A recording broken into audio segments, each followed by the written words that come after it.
Bonjour mesdames et messieurs et bienvenue dans ce flash d'information. Débuté le 5 mars dernier, le MASA, le marché des arts et spectacles africains, a pris fin hier samedi par un grand concert de clôture au Palais de la Culture de Treichville. Le bilan à l'issue de cette 9e édition est jugé satisfaisant dans l'ensemble. Tout à fait autre chose, les professionnels de la santé étaient à Grand-Bassam à la faveur du 6e congrès de la Société ivoirienne de médecine interne. Le thème de ce congrès, santé et développement, des notions indissociables pour le progrès de toute nation selon les experts à ce congrès. La médecine interne, c'est la discipline mère de toutes les branches médicales. En Côte d'Ivoire, les praticiens de cette médecine veulent être partie prenante au processus de développement. Et la méthode est bien choisie.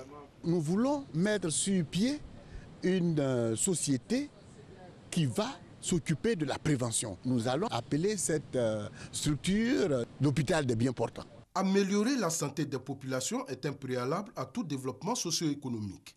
Voilà pourquoi la Société ivoirienne de médecine interne place son 6e congrès sous le thème « Santé et développement ». 2 jours de conclave à Grand-Bassam afin de proposer des solutions au pouvoir public. Les propositions que nous allons faire à nos autorités, c'est d'ouvrir vraiment les voies pour prévenir toutes ces maladies, pour lutter efficacement contre toutes ces maladies.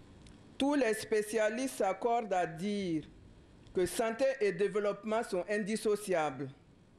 La croissance économique a des répercussions positives sur la santé et le bien-être de la population. De même, une population bien portante constitue un véritable moteur pour tout développement dans ses différentes composantes. La Société ivoirienne de médecine interne existe depuis 1999. À ce jour, elle compte près de 200 membres. Et c'est un commentaire de Vénance Herman Niamien. La campagne pour le référendum sur la révision constitutionnelle au Sénégal, qui prévoit notamment une réduction du mandat présidentiel de 7 à 5 ans, a débuté hier samedi pour une semaine. Le référendum sur ce projet de révision en 15 points est prévu le 20 mars prochain, mais environ 20 000 militaires sont appelés à voter par anticipation depuis hier et ce dimanche à travers tout le pays.